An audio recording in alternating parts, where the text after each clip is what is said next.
Good evening, dandies.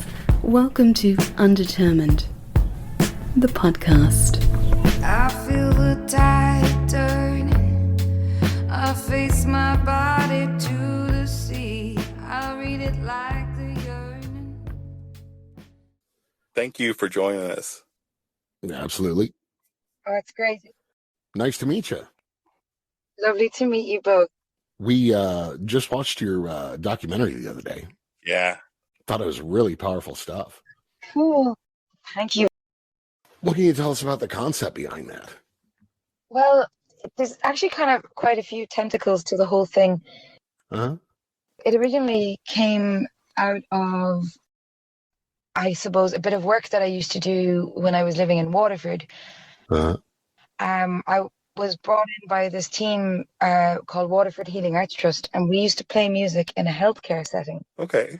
And we'd bring music into hospitals or nursing homes and very many other different settings of that nature. And we were learning at the time to basically communicate without using, your words, that we would have to gift a song through the eyes, Uh-huh. through the feeling and how you pass something along.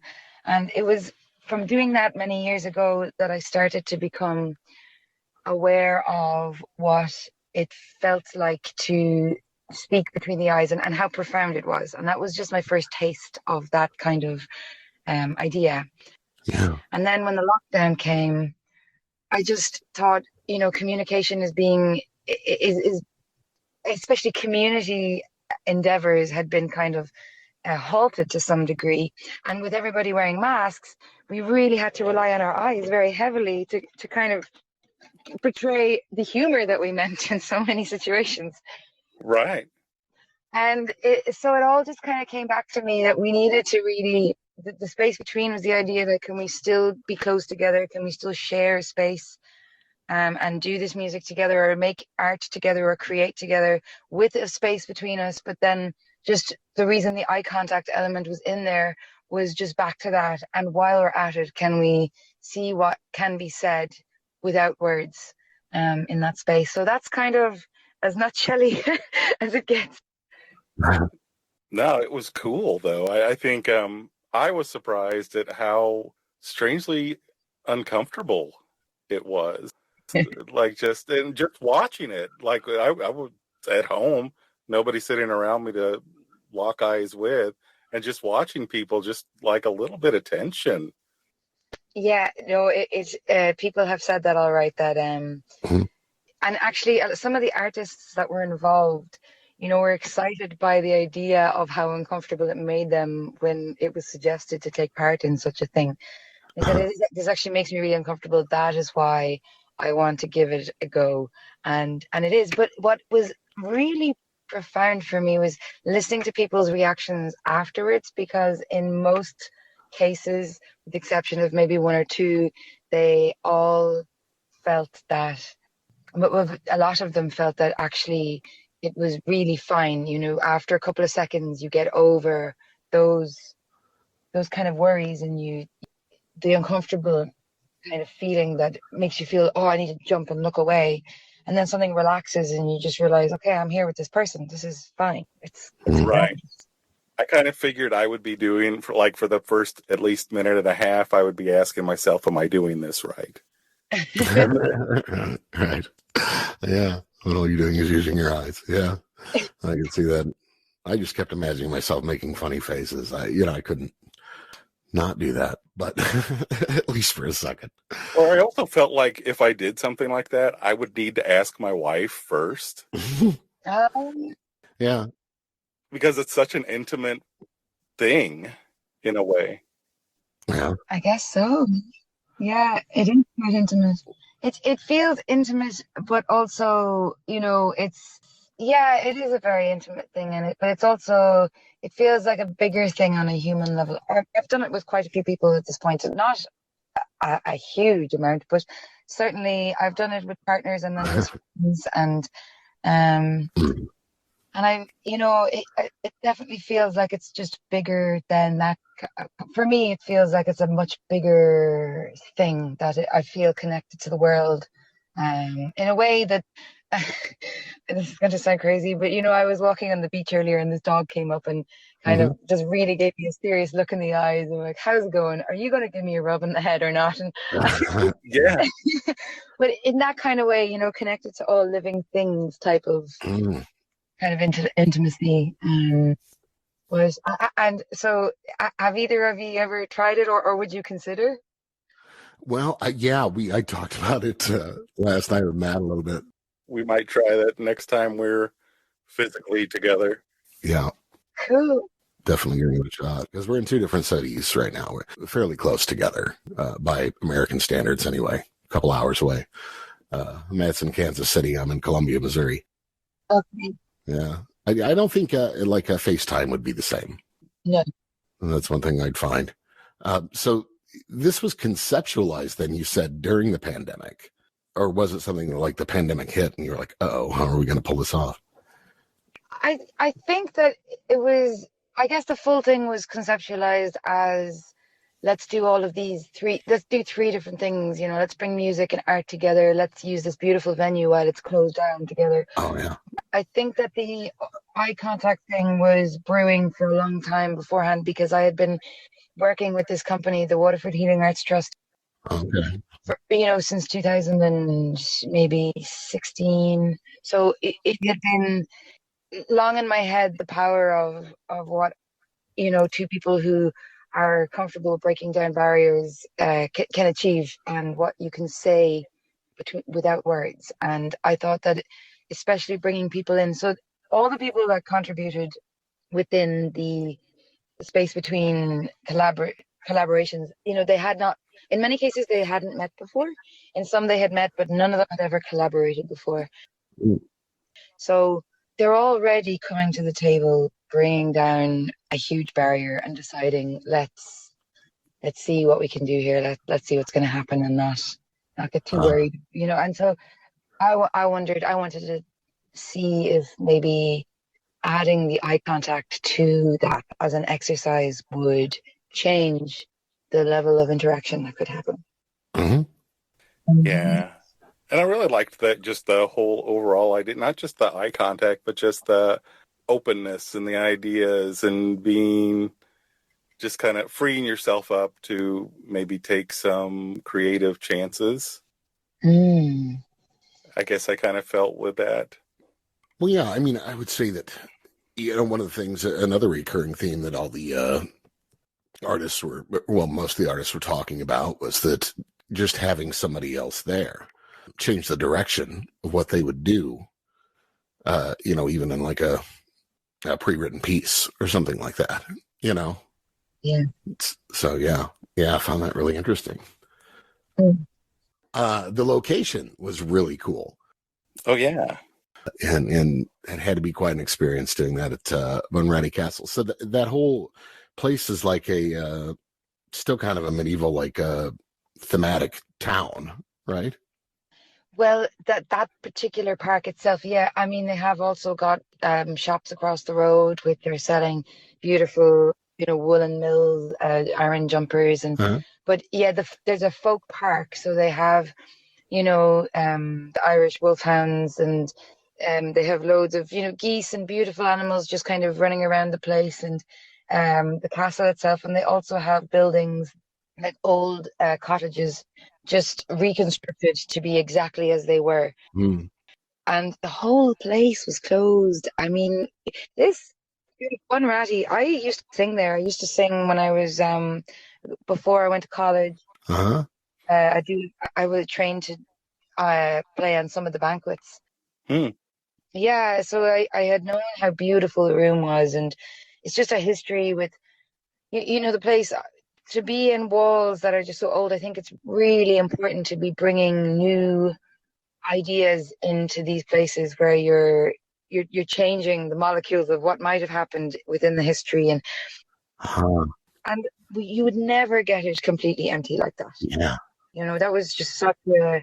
They have huge footfall in from the tourist industry, and to get to actually walk around the whole park and just use it as we needed within setting this backdrop or using this particular room and having the chats and bringing these artists together with the safe space as well for everybody with the time that was going. It was really magnificent.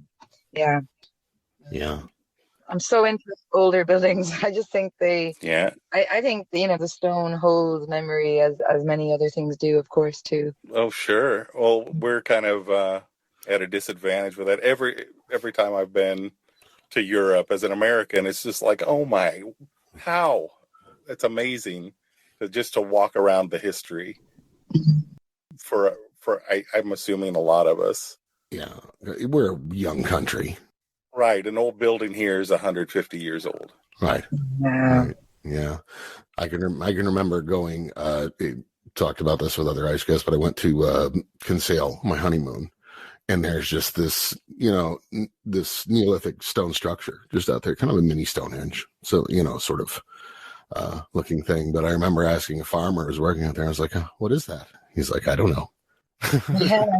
He's like, it's been here so long. Like, nobody really knows what it is. Or, it's like, do you have a name for it? He's like, no, not really.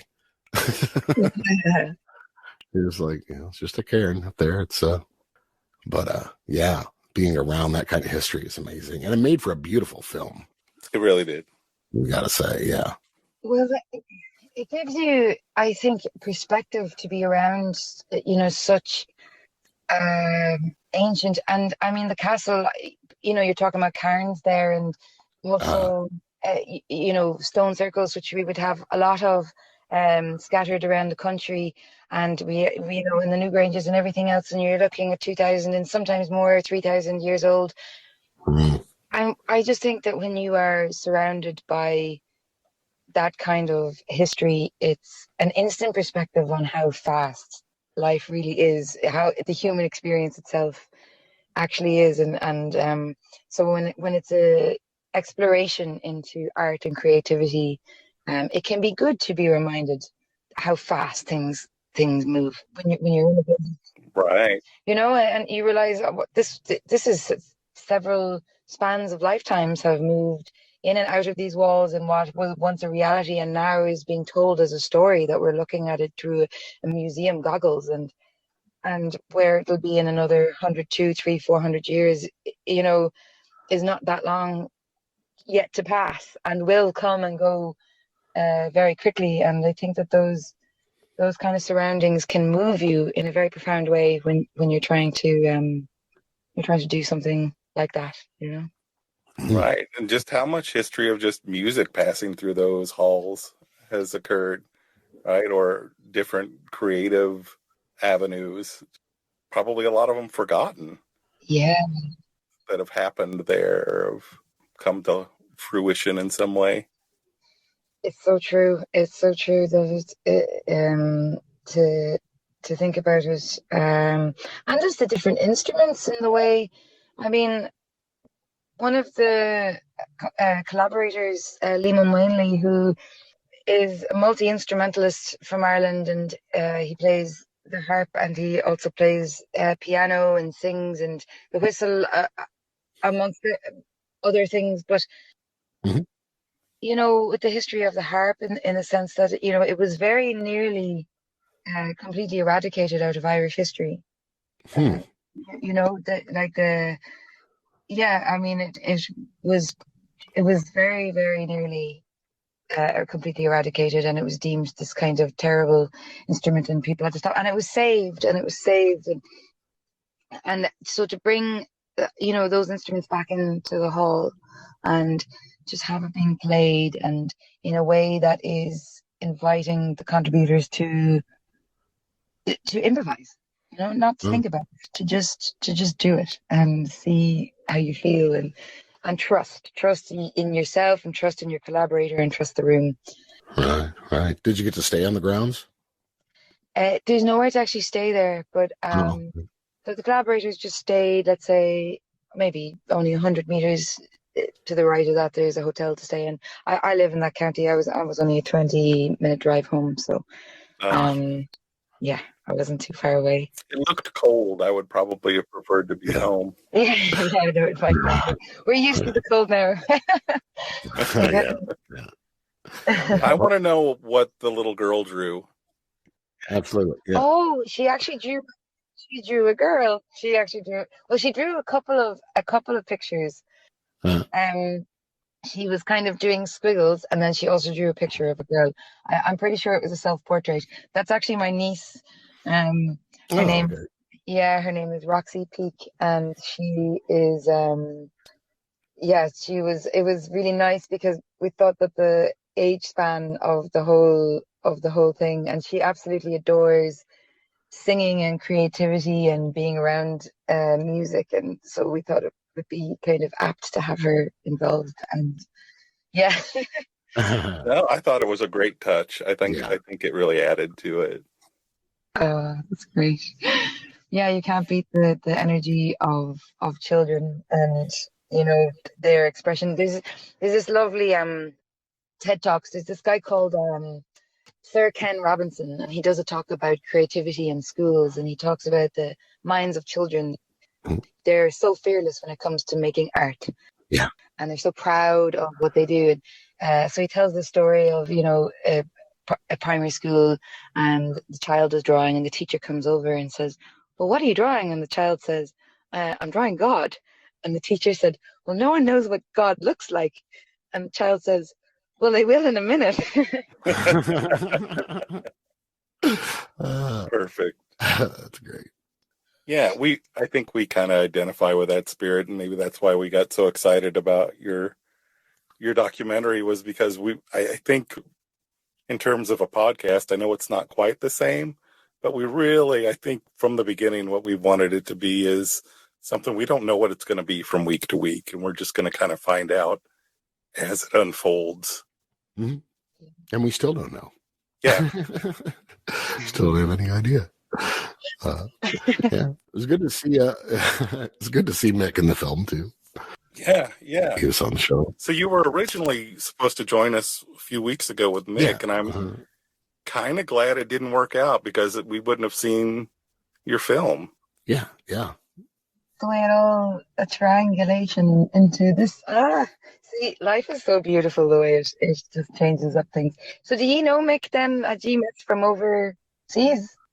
We had him on the show. Yeah, he was on the podcast. Yeah, he was on the podcast. Yeah. Yep. Cool. Just kind of tracked him down. No, that's cool. Yeah, he was. It's funny. I asked Mick if he would do it, and I also ran it by his manager, and he was amazing for that whole role because he has the open mind to try something, and then also errors on that side of being skeptic about it all as well, which is really, really important. Mm-hmm. And and I also got accused of having a new fascist art form. Well, he's an introvert, so that kind of makes sense to me. Like introverts, we really like those creative challenges and things that kind of engage us, but it also, I don't want to just open up to just anyone either. I want to know that there's something worthwhile. Mm-hmm. Yeah. And having to do it on demand is a different thing as well. When you arrive somewhere and then it's kind of this time allocation to do a thing. Oh, yeah. That can be kind of hard when sometimes it just kind of for some people, including myself, it just comes and goes in its own time. It has its own mind. Yeah. Did you ever get any polite thanks but no thanks? No, That's good. No. Everybody was no. The only thing was there was people who were openly nervous and said, "I'm nervous about this, but definitely open to trying it," because I mean, I put it to everybody. If you don't actually want to do, if it's not something you're completely comfortable with, like I'm not totally comfortable, but I'm definitely going to try it. So. Right. And I really appreciate that. I think it's cool. Yeah. They do say we're supposed to do something that scares us every couple of days. Some people say every 10 days. Some people say every day. Yeah.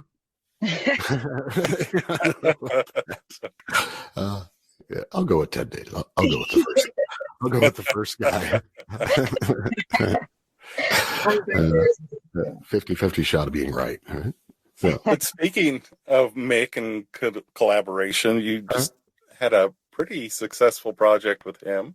We did an album over the lockdown, and it was really such a wonderful thing to do at that time that we were all kind of given out of surprise in some way.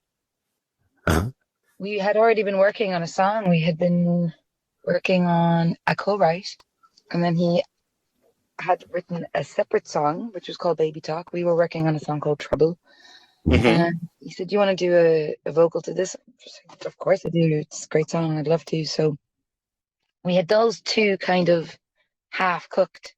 And when the lockdown hit, we have a mutual manager, and Sheena Keane suggested maybe you should, do another co-writer or two or see what happens. And what turned into being potentially an EP became an album. I think Mick had a lot of songs kind of half cooked, and I had some songs, and we came together in the arranging of them and the kind of piecing them together and instrumentation of them. And and then we got really lucky with the way some of the lockdown loosened up in Ireland, so we had time to meet, and we got to meet with his band as well. And he's been playing with those guys for years. They're amazing musicians and a really cool group of guys. Yeah.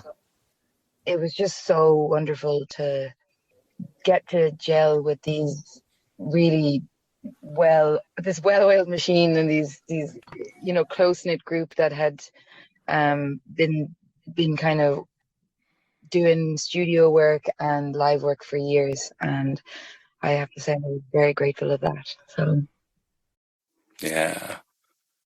Before you forget, quick shout out to Sheena and Anna for helping us out and kind of connecting us. They've been really awesome. I've enjoyed communicating with them. Yes, Sheena and Anna are absolute legends. of very many varieties. They cover legendary status. We've really enjoyed communicating with them. I lost where I was. Well, nobody really knows where they are anyway. That's true. Well, you've been traveling a lot lately too. Where are you at right now? At the moment, I'm in Sligo.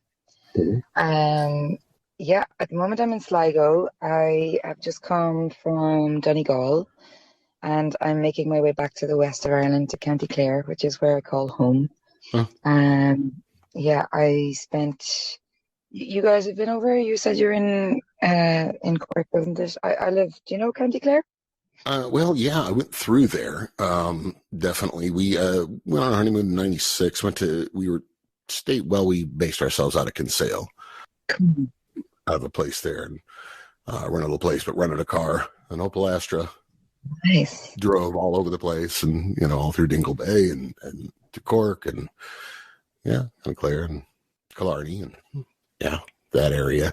My Irish experience was a plane breaking down in Shannon and getting stuck there for the night. That was it. Oh, that's definitely. You're still in County Clare, but you're not getting any of the landscape in Shannon, unfortunately, in an airport surroundings. But you must come back and explore.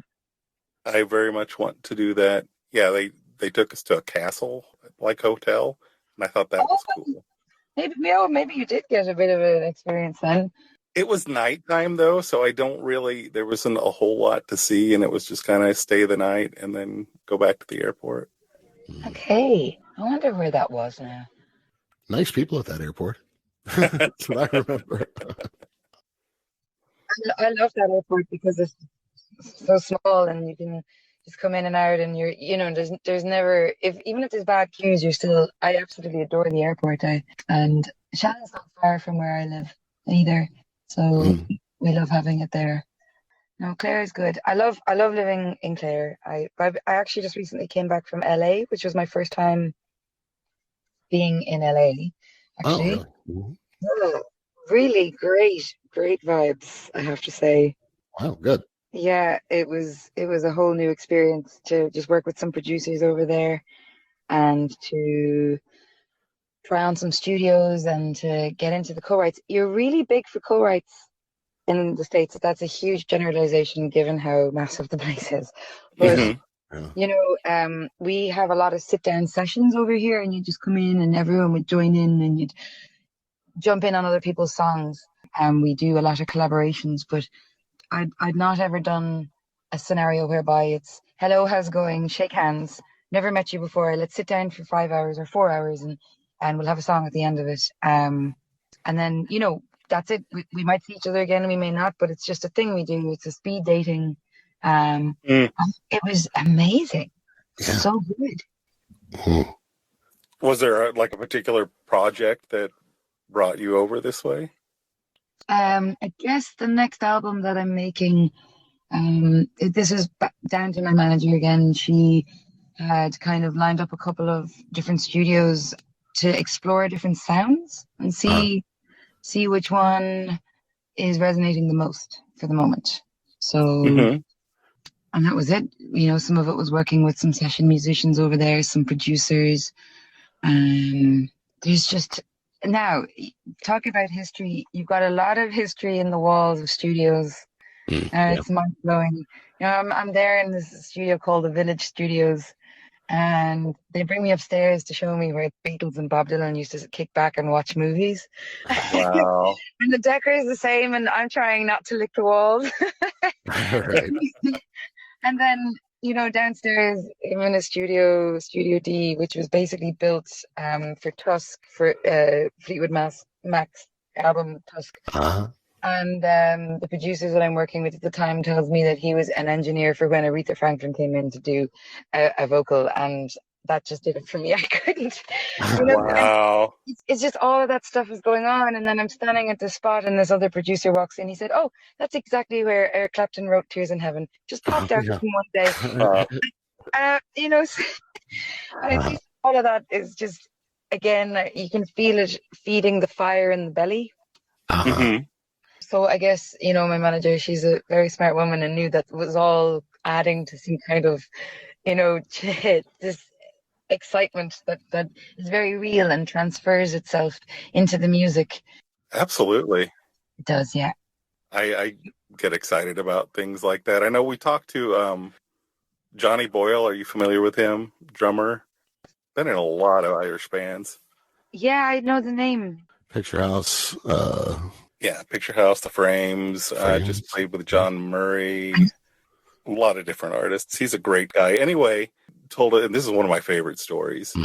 About recording at Abbey Road, and he got to sneakily bury some of his father's ashes there because his father was just a huge Beatles fan. Yeah. Yeah. Didn't ask, but he's like, yeah, it's better to beg forgiveness than ask permission in that case. That's beautiful. That's really, really beautiful. Yeah. Yeah, it is. Did you get a chance to gig at all while you were in LA? No, but I'm gonna go back in July, I think. Okay. And there's a gig there. I think it's a duo gig with Mick, and we're playing in the Hotel Cafe, if I'm not mistaken. But I don't know the date because I live day by day now. Yeah, sure. I've turned into one of those, pick up the phone and check what you're doing for the next 2 days at a time kind of thing. Yeah. But there's something to do every night, and between actually going to see something musical or recording itself, there's a lot going on in that regard. And again, that feeds into the whole, I don't know, excitement of it all. Yeah. You feel like you're part of a movement that's just ever going. Yeah. That's a good feeling to have. Yeah, it is, I think. Especially after the lockdown, I spent the lockdown in Doolin. It was very quiet. It was the most beautiful time. There's a hotel there, Hotel Doolin, and I did an artist in residency, Mm. and they were very kind to allow me to stay there for a very long time. It was magnificent. But I remember one day I left, and I got up on my bike, and I'd make a hot whiskey and put it into a flask, and a few nuts and berries or whatever else have you. And myself and a friend just kind of cycled around. We saw no other humans. It was just cows, sheep, horses. Saw dolphins that day swimming, cats and dogs, and no humans and no cars. And it was very, very unique experience to feel like that. It was also, quite unnerving at moments, but most of it was Right. good. Yeah. You're like, are they still here? Did humans leave? Yeah. And that's so beautiful to take those feelings in, but to come back out of it again and jump back into the movement of the world. I found LA was just it lit a spark in me that needed to be, it needed to relight something. Yeah. So have you been doing any gigging around Ireland now that some gigs have opened up? I think I was in a ball last night, actually, in an old workhouse, which was really, really beautiful. I was up there to shoot a video on the beach. We were shooting a video on the beach. It was with myself and this woman I collaborate with. Sometimes her name's Claire Sands. Uh-huh. And to finish the video off, instead of dancing around the beach, which we had done before, we decided to walk into the water with all our clothes on, and the drone was flying and catching us. But because I had a gig, I said, I'm not going to get my hair wet. I'm just going to walk up to, my kind of shoulders. Mm-hmm. Claire can dive in, and then the video can cut there. But it was kind of a shelf, so it just got really deep very quickly. So the drone followed us out, and Claire took this majestic dive like a mermaid into this, pretty cold water, and I got smacked in the face with a wave. Oh. It definitely, I mean, it's going to be humorous, but it definitely was not elegant. Yeah. Are you going to leave it in? I hope so. Yeah, I think you should. The comic factor needs to be considered. Sure. I always like the human moments in things too. We all get hit in the face with a wave from time to time. Sure. I'm just imagining, it's not even like I stood in this kind of hardcore manner and faced it off. I probably jumped like a squeamish child going, ah! Facing back and contorted my face into all sorts of looking horrified. Yeah. It's great. Anyway, so that was yesterday. Those are my gigs at the moment. They're all kind of random. Yeah. we don't get to catch a lot of acts we would like to see where we are in the U.S., just right in the middle. But we'll keep our fingers crossed that you can make it to this part of the world sometime. Yeah, that would be great. Yeah. At least Kansas City. Kansas City's a great place to play. I've never been. What kind of music scene is there?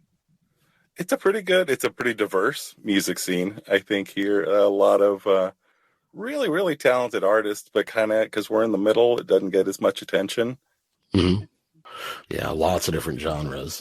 Of course, it's one of the birthplaces of jazz, or, parts of the big evolution of jazz, and starts there, but real eclectic group now. Yeah. Great. Yeah. Good rap, hip hop scene. There's a good rock scene, punk scene. Yeah. Absolutely. Good punk scene. What kind of music are you into? Apart from, what you meant? I know, like, we were surprised talking to Mick. Wasn't expecting him to be as much of a hip hop fan as he is. Yeah. Yeah.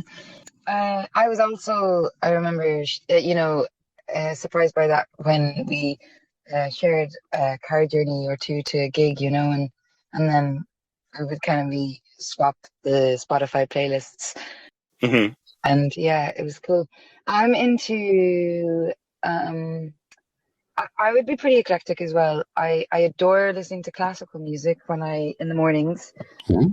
I just think it's a really great way to start the day. I listen to a bit of jazz. I do have a huge heart in folk. There's definitely a big love for it there. But I love jazz. and some old school jazz. An old friend of mine put me on to Ethiopian jazz, Mm. particularly from the era of 68 to 73, and that's what he said. And I remember checking some of that out and being blown away. Like, yeah, there's a man called Mulatu Stake, I think. I hope I'm saying that properly. And so definitely there's jazz and classical in there. I also really enjoy listening to stuff like, Bon Entendeur, who's this French kind of, he's a DJ that kind of remixes old school tunes together just very effectively. Huh? Yeah, it really does vary. And then, I love all the greats, like, in terms of people to love for songwriting would be Leonard Cohen's, Johnny Mitchell. Yeah. Mm-hmm. We're just, I think, if I think too hard about music, it kind of blows my mind in a way that is so overwhelming. Absolutely. It's so hard to explain how amazing it is, isn't it?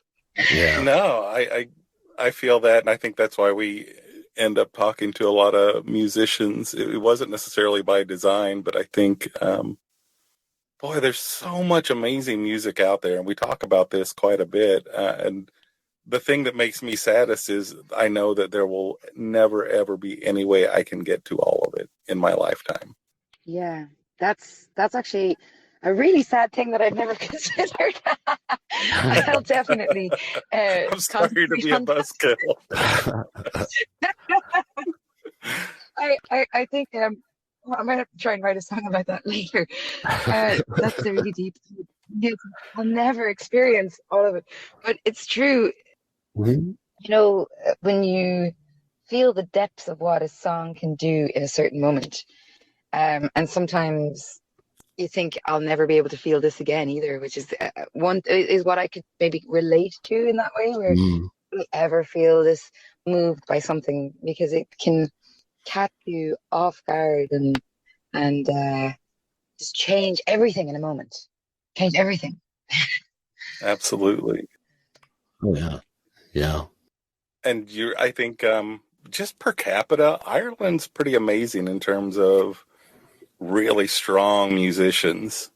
I'd like to agree with you. I feel like that's me being very biased, but having immersed myself around a lot of musicians, for most of my adult life, and so I have many of them that are my friends, and I do think that there's a huge, deep talent and love for it. It's a lifestyle. Mm-hmm. It is a way of life that people that, like, let's say even in Dublin, let's say, look, trad musicians, some of them had to meet up for sneaky sessions here and there over the lockdown, and it wasn't done in any kind of disrespectful way. It was, if I don't keep playing, I lose my embouchure, I lose the muscles on my lips.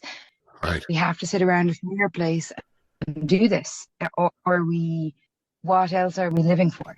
And this was my temperament. And I really respected that at the time. There was, let's say, a cluster of a couple of families that just decided we'll do this together.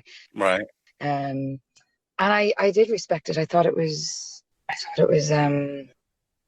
very deep. And on a couple of occasions when things loosened, we would meet up and we would just play songs at the beach, or cold and all as it was on our hands and our fingers frozen off us, we would do it anyway. But it just, if you go too long without it, it kind of you're unnerved without realizing, a little bit lost or something. Yeah. Mm-hmm. Definitely takes away from our cultural fabric. It's been rough around here, but we came in and out of the lockdown quite a bit. In America, it's fine. No, it's not. It's fine. Run. We had to do that a lot here. So some people got some chances to play with, but it's coming back around. We've also got some good folk music here in Missouri. Oh, for sure. We could probably, hook you up with, especially where Matt and I came from. Where we met was in southern Missouri, in the Ozarks. So lots of good bluegrass acts, things like that heal music. Yeah. Yeah. It's great. And a lot of it comes from Irish and Scottish tradition. Yeah. Yeah, it's so interlinked. And then a lot of Irish tunes have kind of African embellishments in them. And there's a lot of similarities between some African tunes and intervals and Irish. And when you really do start to pare it back, it's just we're all so connected. Especially when you hear some Asian stuff as well, and some of the styles and the slurs. You'd hear them on some of the fiddle players in Ireland. Not all of them, I suppose it depends. But it's so connected. Mm-hmm. We have a friend in San Francisco who he helps run a studio, but he also, Chris McGrew, he also does like sessions where he runs the board at, I think, a club in San Francisco, and they'll get in artists from all over the country. And he was telling us about how he can pretty accurately tell where a musician is from their style of play. And I thought that was really interesting. Yeah, even in the same genre and stuff. Yeah. I don't know him, but that is so correct, and better obviously for the trained ear, people who are very into the trad and the different kind of pockets of where it's been played around Ireland. But yeah, I would be familiar with how it's played in Clare in some senses, and I guess that just the turns and the embellishments. Some counties would play a lot straighter, or they might slur a note upward, and then another county might be more drawn to doing a turn downward. And just different notes. Sometimes there might be just a slight difference on two different notes as you jump up to maybe a high part or the B section of the song. And it's kind of, I wonder, does it reflect in the accents of the place and the way people talk as well? Because we're such a small country, there's a really diverse group of accents around the country. Yeah. People even within the same country find it hard to understand people from the north and the south, and it's just so different, and I won't attempt to do accents because I really look at them. But there is a lilt in the northern part of the country, they lilt everything up, and there's a flatter tone in Dublin with everything. They kind of turn their notes down. How's it going? And then if you go up north, they're like, they kind of do a how are you? And it's amazing. It blows me away, and you hear those accents coming out in the singing as well, in the notes and in the styles of songs they choose. Yeah, that's interesting. Even thinking about the blues, and the Delta and that area, it sounds like its own language. Yeah.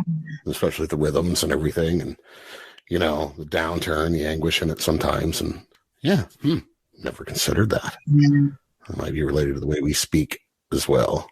I always get amused when people like sing in a different accent. Yeah. Especially like, you get an American punk band and they try and sound like Johnny Rotten. Right. Yeah. Yes. Yeah. It's such a tool. It is such a language, and I guess what you're trying to say can intercept with all of that as well, because you might be trying to say something that somebody's already begun that conversation with the world, and then artists are trying to pick up and continue a certain sentiment. So it is fascinating how it's used. Alan Lomax, I think he's collected a lot of different folk traditional tunes from around the world and from Africa and from different parts of the States and America. But when you hear, in every case where with the blues or with mining songs or within certain cultures in Africa, whether it's always singing about what we have to do, between politics or love, it is just another form of actually putting a reflection out of what we are experiencing, which is fascinating. Yeah. Yeah, it really is. It kind of takes me back to the film, and most of the people in the film, I can't think of their names. But the guy he was talking about, like the language history and the connection and like words between like Irish culture and other cultures, I thought that was really fascinating listening to him. Yes, his name is Manchán Magan, and he has done many different things around Ireland that have been super interesting. He wrote a book called 32 Words for Field, which kind of talks about the fact that there are 32 different words for, and there's also many different words for the type of rain in Ireland as well, and he's spoken a bit about that, but he found these links from, so like let's say one of them would be the Irish, the shamrock is said to represent the three gods of the Father, Son and the Holy Spirit. And in this Hindu tradition, it was also said to represent the gods and goddesses, and Shamraka and Shamrog, and just so many different kind of similarities, whether it's between plants or the animals. He found the words for love, the words for education and knowledge were all, like, in very many cases stemmed from a very similar root. It almost makes you wonder, is there like this higher consciousness that we're not aware of totally, that we tap into? Yeah. Or subconsciousness? I don't know. I buy into that. I feel that there's a bit of that going on. And then also, when you go back far enough, that we have all, we've all come from some sort of indigenous type peoples that maybe have just continued evolving and evolved very quickly in and out of different phases. Some are great, some are not so great, but it definitely feels like there is one, for me, golden thread going through it all. I like that. Yeah. Golden thread. Absolutely. So when do you plan on doing your next release for the record, or is that just kind of taking it one step at a time? I think I'm going to put some tunes out in September, an EP. Okay. Yeah, and then there'll be an album out in the new year, maybe February, March kind of time. Cool. I've been writing a lot and I've been recording, so they're kind of there. Some of them are half cooked, some of them are still seeding, and some of them, are out on the line drying. So they're all in various different kind of states at the moment, and I kind of like that. I'm gone back into this explorative state with music, and I feel like it's a really nice place to be in. Yeah. So doing a little bit more of your own thing for a little bit and a little less collaboration. You've done so many collaborations. Yeah, I'm going. The next EP and album are going to be solo. Maybe working with different musicians for sure, but they'll be largely my own kind of stuff, or maybe co-writes. But I'll probably be producing, at least co-producing them, and feeling out the directionality of where it should go. I've done a lot of collaborations and I adore it, but now that unknown is no longer unknown to me. Even as much as everyone is different and unique, now the scary thing is to stand up on my own 2 feet and see what comes out. It's weird. There's kind of a fulcrum there. I can see that. Just kind of, you get comfortable with one and then doing the other. Okay, and now I need to do the other one because I've kind of lost my comfort with that. I mean, I play on my own, no problem. I go and do gigs, and but I just haven't stood in the kind of, I suppose, production side of it on a solo basis. I think I love sharing music. It's a thing to be shared, and that goes for also the giving and receiving of an audience, and people putting music out to an audience as well. Yeah, like listening is just as important for me. I need to go and listen to other artists and absorb what they are saying through the sound.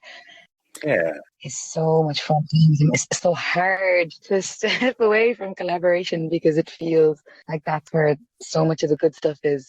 Well, I think we were also coming out of like this period where everybody's so isolated. I think there's probably an urge to just, I want to do something with someone else. It's great to do my own thing and I enjoy that, but man, I need somebody else to do something with right now. Yeah. I know. And getting out from behind the screen, it's just, with music, it's so in the moment. It's a bit like I mean, sports do the same thing for you, where they force you to focus, because if you're not in the moment, you're not doing it properly, and it's going to just show in whatever your effort is being applied to. Hmm.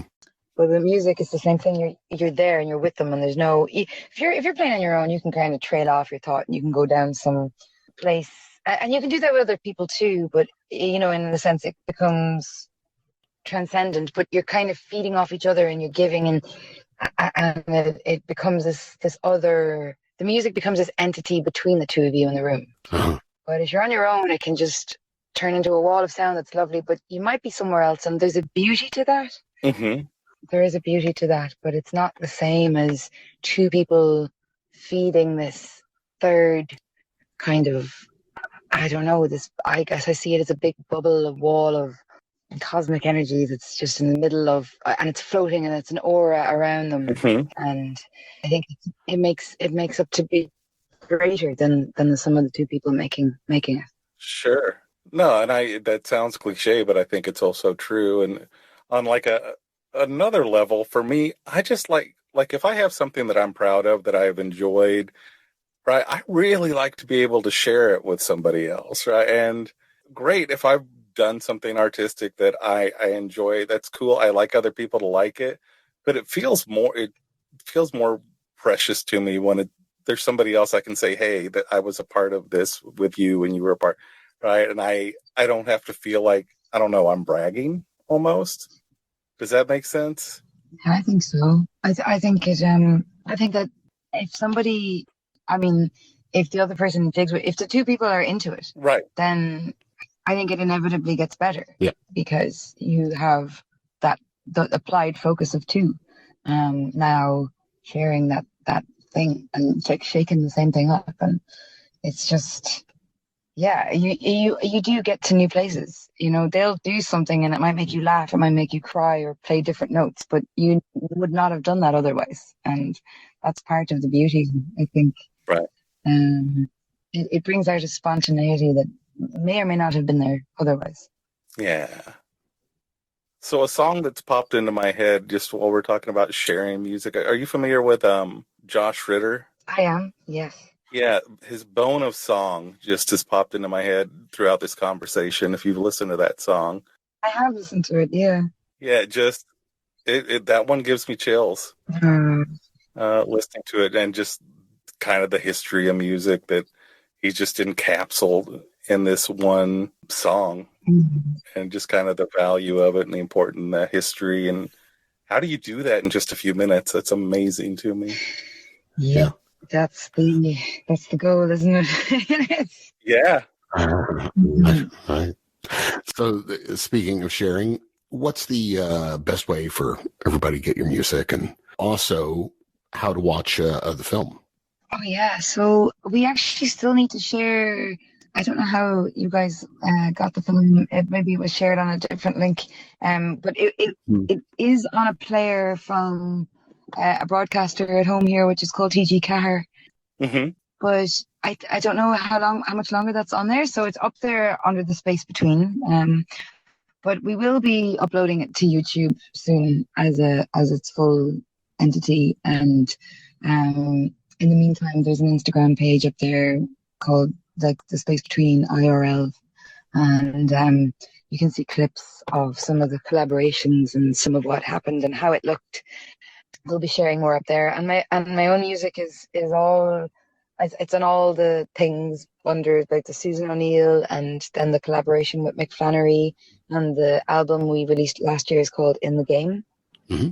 Yeah, it's a great album. Great record, yes. A little surprised we didn't talk about it more than we have, because it's a really good album. Yes. Thank you. It was so much fun to make. Really, really good. Very human. It's true. Well, it's nice to meander and just go wherever you land. Go where the wind takes you, as they say. Yeah, I agree. That's our whole motif. It really is. Yeah, absolutely. We don't like to know where we're going. We'll get wherever it is. That's nice. Enjoy the journey. Yeah, better conversations that way. I'd say so. Yeah. We don't want to keep you on all afternoon or anything, or evening where you are, but anything else you wanted to add or plug or anything else like that? Or The only thing plugging is just my friend always Mhm. she'll come and she always finishes every conversation with "make good choices" to everyone. It's a really cute tagline to throw out. But no, thank you very much for having the chats, and it's been such a pleasure to have a conversation with you here from Sligo on the coastline. So yeah, hope to see or chat to you guys again. Yeah, we'll lock eyes. Yes. Let me know how you get on if you do decide to do that. And for anybody else that is curious, Uh-huh. I'm always just so intrigued to know if they wanted to try it or they tried it with just a friend or a partner, and sent a message about how they got on. It's like 2 minutes is a really good way to start Okay. and just see how you got on. It goes quicker than you think. The first 30 seconds are hard, and after that, it's interesting. Yeah. So yeah, let me know. But we'll try. Maybe we'll record it, Yeah. John. Yeah. We can, upload it and send it to your YouTube. I'd love to. Yeah, Let me know. that'd be a good idea. Just have everybody do submissions, of their own, like a challenge. Yes, and to comment on it. But especially, I'd love to know afterwards how it felt. To even a couple of lines, whether you loved it or hated it, and it's just that's fascinating to me. Yeah. Everyone's so different, Yeah, really. It was fun reading their faces and just kind of seeing the nervousness that popped up in some of them, like the shy grin. I saw a lot of, and I like seeing that. Yeah, Absolutely. that's cool. So start out with 2 minutes. What's the end goal? 10 minutes? Well, 10 minutes is another very common one. I'm sure people have done a lot more, but yeah, 10. Two of the people who collaborated, who had never met, but were aware of each other's work and had been in contact over. But I had a little alarm that went off on my phone, but it wasn't a very brash one, just to not get in the way of the mood. And it went off. They didn't hear it, and they kept going, but they seemed really comfortable, and they kept going for 7 minutes. Wow. And I said, "How's that?" They were like, "It was really, really lovely." They both just found that it was. They both found it to be just easy and got easier. So yeah, it's You're dating now? no, nothing like that. Yeah, I was thinking, I guess I could try and experiment with it today. I've got my wife here, but I don't know if I want to look at it yet for 2 minutes. Sounds scary. I've known her for 30 years, but still sounds scary. Well, maybe in 10 days time, got 10 Get days. myself psyched up for it. Absolutely. All right. Yeah. Well, Susan O'Neill, thank you very much. Everybody, as soon as that's uploaded, we're going to share it around on YouTube. The space between, beautiful film, some great concepts about what happens with the collaboration of the space between artists and human relationships and how that exists between us in that area. Check out our music as well. In the Game, great album. Absolutely. Thanks so much for joining us. We had a really great time, and it was good to get to know you. Yeah. You too, guys. Hope to see you again. Have a beautiful evening. You too. Thank you so much.